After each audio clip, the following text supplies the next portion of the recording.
요한복음 9장은 1절부터 오늘 본문으로 삼은 이 끝부분까지 어떤 한 소경이 눈을 뜨는 그러한 사건을 통해서 예수님이 우리에게 메시지를 주시는 그러한 내용으로 담겨져 있습니다.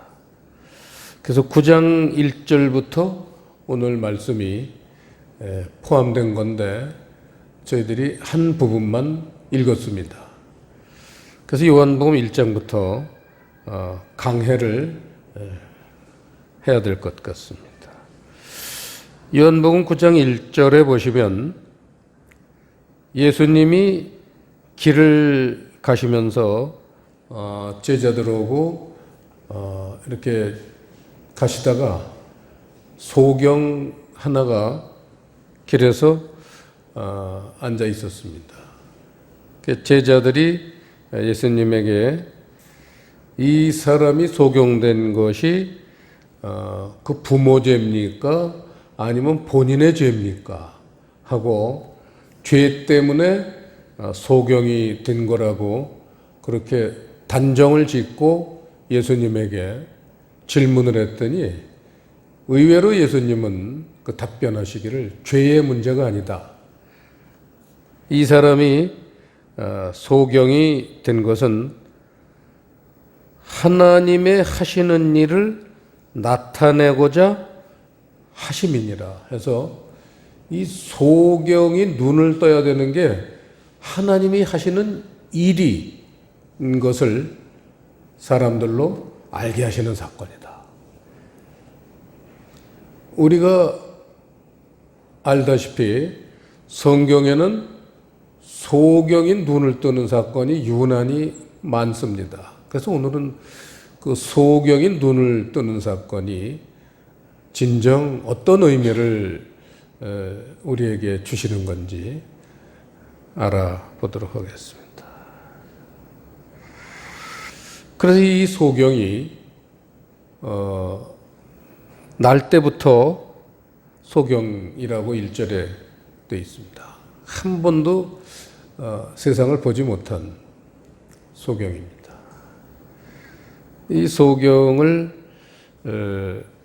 이제 앞에 두시고 예수님이 뭐라고 하시냐 하면 4절에 때가 아직 낮음에 나를 보내신 이의 일을 우리가 하여야 하리라. 밤이 오리니 그때는 아무도 일할 수 없느니라. 내가 세상에 있는 동안에는 세상의 빛이로라. 해서 이 낮과 밤에 대해서 얘기를 하시면서 그게 세상의 빛을 주님이 비치실 때가 낮이고 그렇지 않으면 밤이다.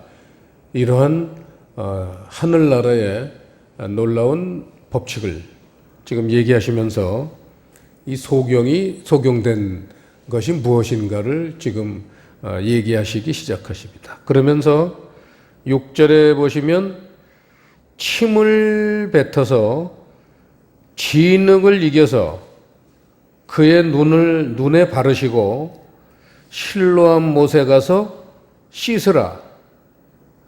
이렇게 말씀을 하셨습니다. 여기서 아주 재미있는 어떠한 장면을 여러분 우리가 지금 보고 있는 거죠. 주님이 침을 뱉어서 진흙을 이겨서 그의 눈에 바른 것, 이게 소경을 눈을 뜨게 하는 한 가지 이유입니다. 그런데 이게 그렇게 발랐더니 그냥 눈이 떠진 게 아니라 실로암 못에 가서 씻으라. 이렇게 말씀을 하셨다는 거예요. 그러니까 주님이 흙을 눈에다가 바르시고 그 다음에 이 사람이 그 말씀을 순종해서 실로암 못에 가서 실제로 그 연못의 물을 눈에다가 이렇게 씻어서 진흙을 띄어내니까 눈이 보였다는 거예요.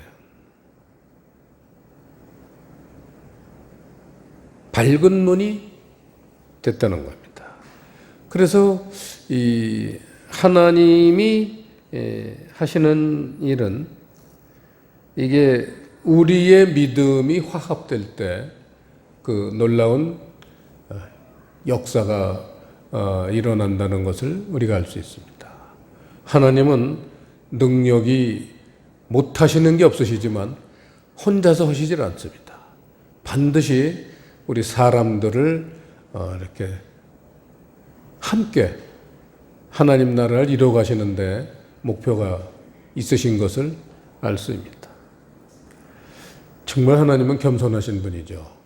우리 사람 같으면 뭐 내가 했다, 뭐 네가 했다, 떴다 앉았다 할 텐데 하나님은 반드시 혼자 하시지 않고 우리 사람에게도 역할을 주셔서 부끄럽지 않게, 그래서 그 믿음을 보시고 기적을 일으키시는 그런 장면을 우리가 볼 수 있습니다. 누구든지 눈을 떠야 하는 것, 이게 하나님의 일이라는 것입니다. 자, 39절로 이제 가셔서 본문을 보시면 주님이 이 세상 심판하러 오셨다, 그런 말씀을 하시면서 그 심판하시는 내용이 뭐냐면, 뭘 심판하러 오셨을까요? 주님이 이 세상에 보지 못하는 자들은 보게 하고 보는 자들은 소경되게 하려 하심이라. 이게 심판의 내용이라는 겁니다. 그러니까 우리가 생각하는 예수님의 심판하고 예수님이 종말에 하시는 심판은 너무나 다른 것을 알 수 있습니다. 40절에 바리새인 중에 예수와 함께 있던 자들이 이 말씀을 듣고 가로되 우리도 소경인가? 찔린 거예요. 왜냐하면 본다고 했었으니까. 하나님 나라를 다 안다고 하고 본다고 온 사람들이 바리새인들입니다. 율법 말씀에 두째 가라면 서러워할 그러한 사람들이 바리새인들입니다. 정말 눈 뜨면은 밤에 잘 때까지 늘 율법 말씀을 손에 들고 다녀요. 이스라엘 가면은 그 바리새인들을 볼 수 있습니다. 까만 옷을 입고 까만 넥타이 매고 까만 종절모를 쓰고 늘 성경책을 이렇게 흔들면서 봅니다. 늘 성경책을 봐요. 밥 먹을 때도 옆에다 놓고 밥 먹습니다. 전쟁이 나도 이 주머니에다가 작은 성경책을 집어넣고 전쟁을 일으킵니다. 잘 때도 머리맡에다 성경책을 놓고 잡니다. 유대인들은 성경책을 멀리하는 법이 없습니다. 그만큼 이 사람들은 그 말씀에 대해서 수천 년간 자기 조상들이 하나님에게 그런 놀라운 은혜와 기적을 겪었기 때문에 결코 말씀을 소홀히지 않습니다. 근데 그런 그 엄청난 그 말씀의 대가인 바리새인들을 지금 앞에 놓고 하시는 말씀이 보는 자들은 보지 못하게 하고 보지 못하는 사람들은 보게 해주겠다. 그렇게 말씀을 하시니까 찔리는 게 있었던 거예요. 바리새인들이. 우리도 소경인가? 우리 갖고 지금 보지 못한다고 하시는 말씀이십니까? 이런 얘기입니다. 41절 예수님이 말씀하시길 너희가 소경되었다면 죄가 없으려니와 본다고 하니 너희 죄가 그저 있느니라. 바리새인들은 소경이 아니기 때문에 아니라고 하기 때문에 죄가 있다는 거예요. 그래서 이 죄의 문제도 소경이냐 아니냐에 따라서 죄인이냐 아니냐가 구별될 수 있는 그런 어떤 원인이 소경이냐 아니냐에 관계된다는 겁니다. 이게 얼마나 예수님 말씀은 그 깊이가 우리가 상상할 수 없는 만큼 그렇게 깊이가 있습니다. 자, 이렇게 이제 본문을 우리가 지금 말씀을 읽어봤지만 답답한 거는 뭐 가시지 않습니다. 그대로 있습니다. 바리새인들이 답답하듯이 오늘날 우리들에게도 답답합니다. 그 이유가 뭘까요? 그래서 이제 오늘 하나님의 말씀을 통해서 이 소경의 문제를 이제 풀어 가보겠습니다. 이사야서 29장 말씀을 보시겠습니다. 이사야서 29장 15절부터 보려고 합니다.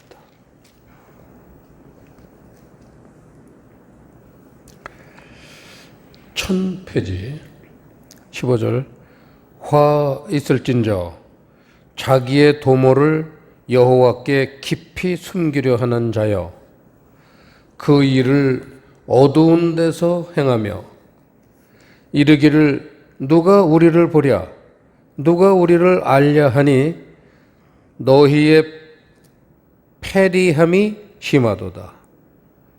토기장이를 어찌 진흙같이 여기겠느냐. 지음을 받은 물건이 어찌 자기를 지은 자에 대하여 이르기를 그가 나를 짓지 아니하였다 하겠으며 빚음을 받은 물건이 자기를 빚은 자에 대하여 이르기를 그가 총명이 없다 하겠느냐. 미구의 레바논이 기름진 밭으로 변하지 않겠으며 기름진 밭이 삼림으로 여김이 되지 않겠느냐. 18절 19절 시작.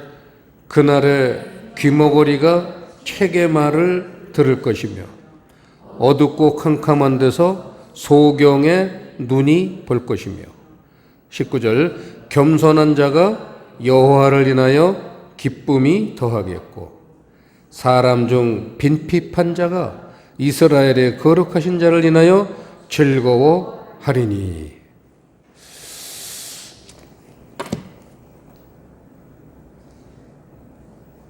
이 사람들은 자기가 무슨 짓을 하면서 그 은밀하게들 행하기 때문에 뭘 생각했는지 무슨 짓을 했는지 하나님이 모르실 거로 생각할 때가 많습니다. 그러니까 우리가 죄를 짓는 거죠. 하나님이 이렇게 보고 계시다 그러면 화장실도 못 갈 것 같아요. 그런 하나님이 그냥 눈을 부릅뜨시고 쳐다보고 있다 그러면 밥을 한 숟갈 먹겠어요? 밥이 넘어가겠어요? 목구멍에 걸려서. 하나님이 안 보이시니까 우리가 별짓을 다 합니다. 그런데 그러한 짓을 하는 이유를 우리가 귀머거리고 소경이기 때문이라는 거예요. 진짜 하나님을 못 보고 진짜 하나님의 말씀을 듣지 못하는 그런 장애인이기 때문에 하나님하고 동떨어져서 산다. 그런 얘기입니다. 자, 귀머거리라는 것은 그 18절에 아주 멋있는 통쾌한 말씀을 주셨습니다. 귀머거리가 뭐냐? 책의 말을 듣지 못하는 게 귀머거리라는 겁니다. 책의 말. 여러분, 책이 말하는 거 들어보셨습니까? 이 어린이들 그 교육 재료 중에 보면 이렇게 책인데 단초를 누르면 이렇게 뭐 굿모닝 하고 이렇게 말이 나오는 그런 책이 있어요. 하나님의 책도 말이 나온다는 거예요. 책의 말이에요. 책을 보기만 하고 읽기만 하고 그 책의 말을 듣지 못하는 사람이 귀머거리라는 거예요. 재밌잖아요. 하나님 표현이 얼마나 재밌습니까? 여러분 성경 읽을 때 들립니까?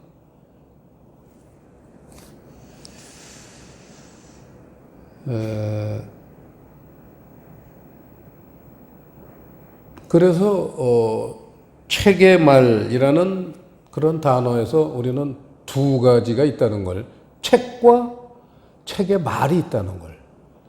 책은 그 기능이 책이 있고 말이 있다는 거예요.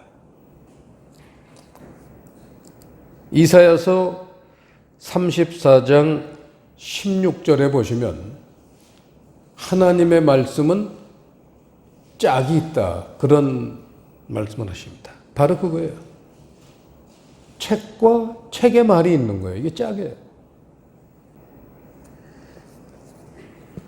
이사야서 35장 1절에 보시면요, 광야와 메마른 땅이 기뻐하며 사막이 백합화같이 피어 즐거워하며 무성하게 피어 기쁜 노래로 즐거워하며 레바논의 영광과 갈멜과 샤론의 아름다움을 얻을 것이라. 그것들이 여호와의 영광 곧 우리 하나님의 아름다움을 보리로다. 5절, 그때에 소경의 눈이 밝을 것이며 귀머거리의 귀가 열릴 것이며 그때에 저는 자는 사슴같이 뛸 것이며 벙어리의 혀는 노래하리니 이는 광야에서 물이 솟겠고 사막에서 시내가 흐를 것입니다. 이사야서에서 반복적으로 귀머거리와 소경이 듣게 되고 눈을 뜨게 되는 것, 그게 광야 같은 인생이 이제 사막 같은 인생이 꽃이 피고 기화 요초가 자라는 그런 아름다운 지경이 될 것을 그렇게 표현하고 계십니다. 이 귀머거리가 귀가 열릴 것이라는 것은 우리 신앙인들에겐 그 어떤 단어보다도 중요하게 주님이 집중하시는 단어입니다. 마태복음 13장을 잠깐 보시겠습니다. 13장 9절, 신약성경 20페이지 9절 시작. 귀 있는 자는 들으라 하시니라. 그 귀라는 단어 앞에 단어 하나가 생략이 됐는데 아쿠오라는 단어가 생략이 됐습니다. 성경에서 가장 중요한 믿음으로 우리가 구원을 받는데 그 믿음의 행위 중에 가장 중요한 덕목이 아쿠오, 듣는 겁니다. 그게 성경에 생략되어 있어요. 가장 중요한 게 생략되어 있습니다.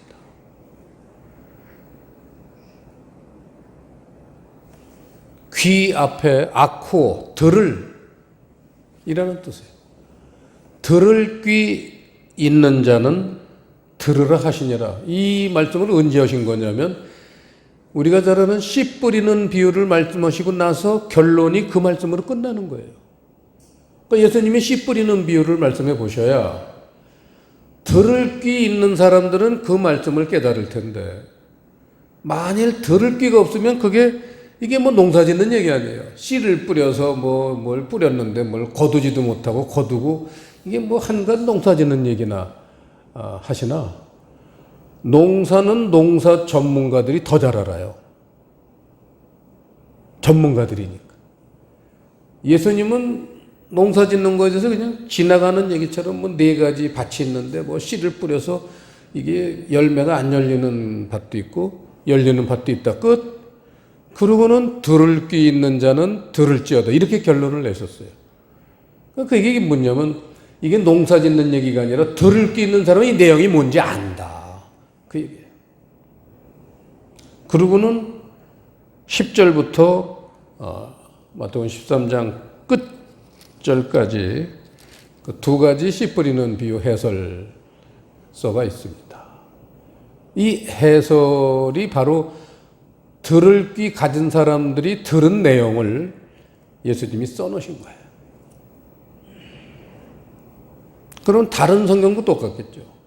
주님이 성경을 말씀하셨으면 책이 있으면 거기 들을 게 있는 사람은 책에 뭐를 말씀하셨는지 우리가 알 수 있다는 겁니다.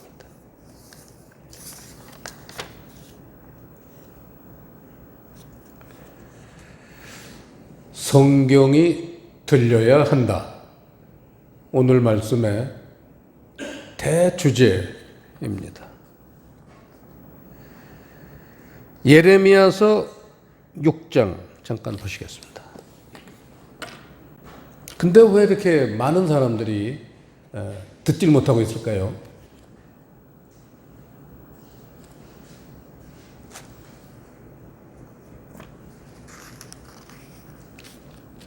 그 원인을 주님이 예레미야를 통해서 우리한테 말씀하고 계십니다. 구약성경 1059페이지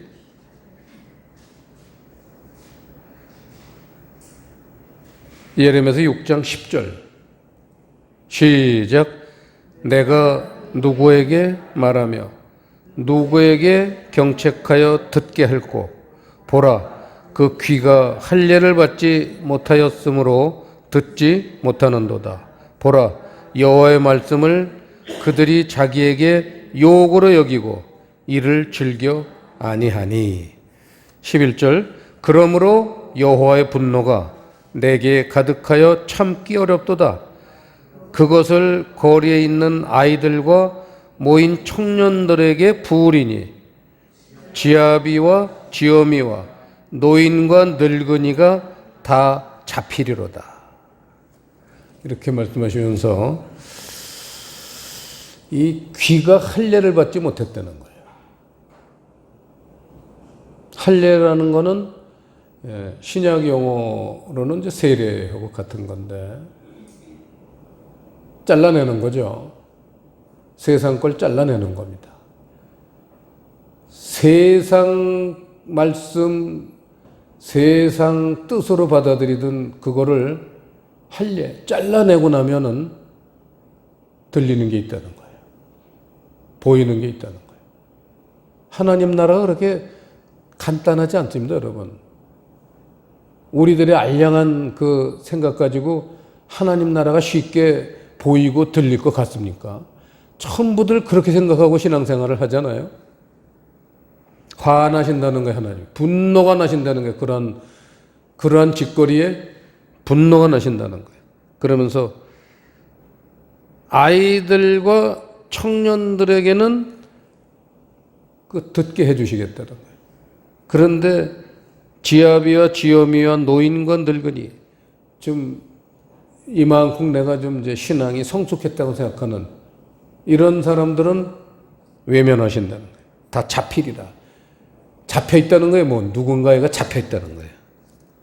지난번에 저희가 잠깐 말씀을 봤지만 귀로 이렇게 말씀이 들린다는 거는 말씀이 있는데 그걸 누가복음 24장에 엠마오로 가는 두 제자하고 예수님이 대화하실 때 성경을 읽고 그 말씀을 풀어주실 때에 눈이 밝아지는지라 그랬잖아요. 풀어주실 때. 지금 그 얘기입니다. 소경이 눈을 뜬다는 것은 말씀이 풀어질 때, 나에게 그 말씀의 뜻이 풀어질 때 소경이 눈 뜨는 거예요. 그럼 안 풀어질 땐 그냥 소경은 있는 거예요. 그 대표적인 사람이 바리새인이라는 거예요. 그래서 삶의 변화가 없고 신앙이 하나님한테 인정받지 못하는 겁니다. 바리새인은 천국 가지 못한다고 마태복음 23장 보시면 화 있을진저, 화라는 건 지옥을 얘기해요. 화 있을진저 너희 바리새인과 서기관들이요. 그 마태복음 23장은 팔화, 마태복음 5장의 팔복에 대칭되는 팔화예요. 8가지 화 때문에 지옥 간다는 내용입니다. 그게 바리새인. 바리새인은 절대적으로 지옥 갑니다. 그럼 오늘날도 소위 바리새인처럼 불리우는 그 시대에 2000년 전에 바리새인처럼 오늘날도 이 하나님 말씀을 듣지 못하고 보지 못하는 소경이라면은 똑같은 바리새인이라고 보는 현대판 바리새인입니다. 히브리서 7장 보시겠습니다. 히브리서 7장 16절에 보시면요. 멜기세덱과 같은 별다른 한 제사장이 일어난 것을 보니 더욱 분명하도다. 히브리서 7장은 멜기세덱에 대한 얘기입니다. 예수님이 2000년 전에 이 땅에 오실 때는 예수님으로 오셨고 그 예수님 이전의 모습은 멜기세덱으로 계셨어요. 그래서 아브라함이 만난 예수님은 멜기세덱이죠. 주님입니다. 16절 그는 육체에 상관된 계명의 법을 좇지 아니하고 오직 무궁한 생명의 능력을 좇아 된 것이니 증거하기를 내가 영원히 멜기세덱의 반차를 좇는 제사장이라 하였도다. 전옛 계명이 연약하며 무익함으로 패하고 율법은 아무것도 온전케 못할지라 이에 더 좋은 소망이 생기니 이것으로 우리가 하나님께 가까이 가느니라. 여러분 16절에 육체에 상관된 계명의 법, 이게 율법이에요. 바리새인들이 따른 하나님의 말씀은 육체에 관계된 그러한 말씀이라는 거예요. 육체에 관계됐다는 건 어떻게 보면 이 땅에서 더 건강하고 더 부귀장수를 누리고 육체와 관계된 말씀을 쫓는 무리들을 바리새인들, 그걸 여기서 18절에 전옛 계명, 율법이죠. 옛 계명을 쫓는 자들은 전옛 계명이 연약하며 무익함으로 패하셨다는 거예요. 여러분 율법은 마태복음 5장 18절에서는 이제 율법은 내가 율법을 폐하러 온 것이 아니라 온전케 하려 왔다. 그렇게 말씀하셨죠. 채우러 오셨다. 플레로오. 율법은 채워야 되는 거지. 율법 그 자체는 의미가 있는 게 아닌데 사람들은 그만 율법 말씀에 빠져가지고 평생을 거기서 헤어나질 못하고 있습니다. 오늘날도 마찬가지. 결국은 바리새인처럼 예수님이 보시기엔 다 소경인 거죠. 우리도 소경인가? 우리가 질문해야 될 질문이죠. 율법은 정확하게 16절에 육체에 관계된 계명의 법이다. 그러면 다른 게 있겠죠. 이거를 우리가 찾아내야지만 성경이 성경답게 되는 거죠. 자, 17절, 18절 봤고 19절 보시면요. 19절도 봤죠. 22절 보시면요. 이와 같이 예수는 더 좋은 언약의 보증이 되셨느니라. 이 옛 계명 말고 더 좋은 언약이 있는데 보증이 되셨다는 거예요. 우리가 예수님을 구주로 모시고 사는 사람이 있다면 더 좋은 보증이 되고 계십니까? 지금 그분이? 그리스도 예수가 지금 우리에게 더 좋은 언약을 보증하고 계시냐 이거예요. 이걸 한번 우리가 반문해 봐야 돼요. 자기 스스로에게 한번 반문해 볼 필요가 있습니다. 더 좋은 언약의 보증을 하고 계신가? 이걸 생각해 보시죠.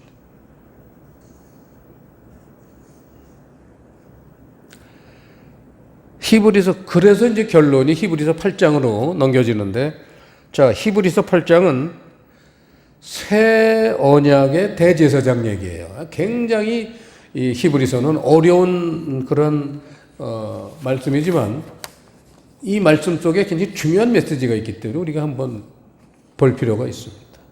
히브리서 8장 4절에 보시면 율법을 조차 예물을 드리는 제사장이 있는데 예수님은 그런 제사장과는 다른 제사장이신데, 왜냐하면은 그 율법을 조차 예물을 드리는 제사장들은 5절에 저희가 섬기는 것은 하늘에 있는 것의 모형과 그림자라. 그런데 예수님은 그림자가 아니라 실체이십니다. 그러면서 5절, 6절에 보면 그러나 이제 그가 더 아름다운 직분을 얻으셨으니 이는 더 좋은 약속으로 세우신 더 좋은 언약의 중보시라 해서 그 옛 언약과 대비되는 더 좋은 언약을 말씀하시면서 그 더 좋은 언약의 중보 연결하시는 고리가 바로 예수님이다 말씀하셨습니다. 그러면서 7절에 보시면 저 첫 언약이 율법을 얘기하죠. 저 첫 언약이 무흠하였다면 둘째 것을 요구할 일이 없었으려니와. 그래서 율법은 흠이 많은 거죠. 흠이 아주 많은 겁니다. 그거를 쫓아서 우리가 신앙생활 한다면 흠 있는 사람이 될 수밖에 없죠.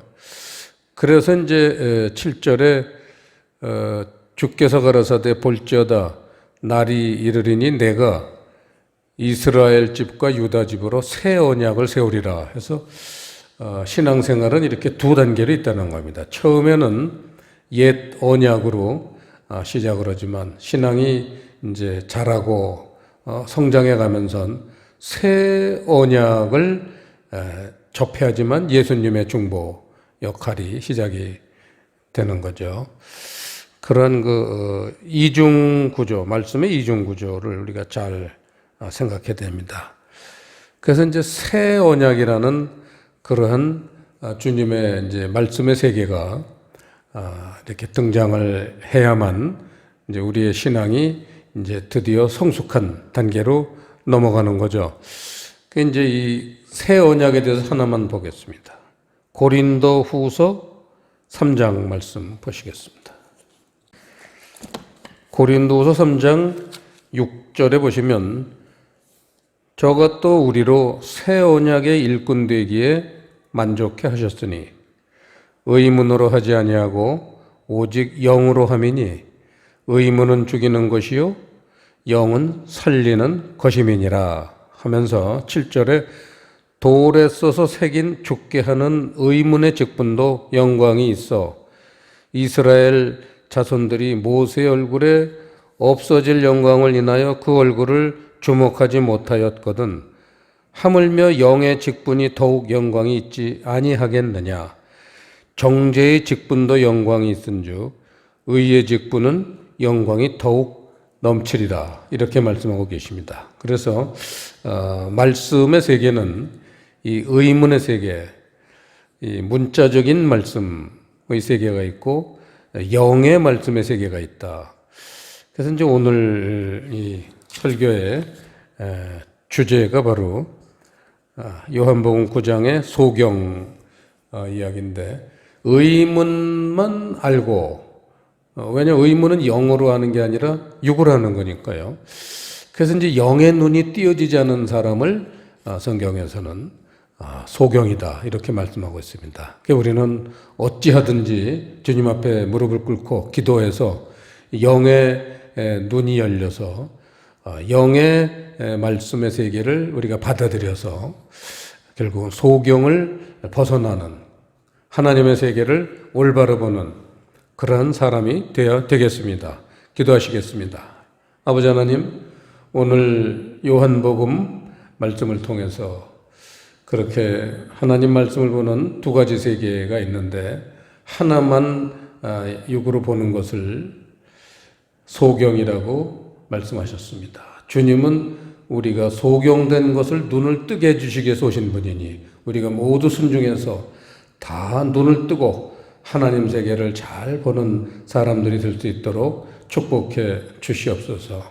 예수님 이름으로 기도드리옵나이다.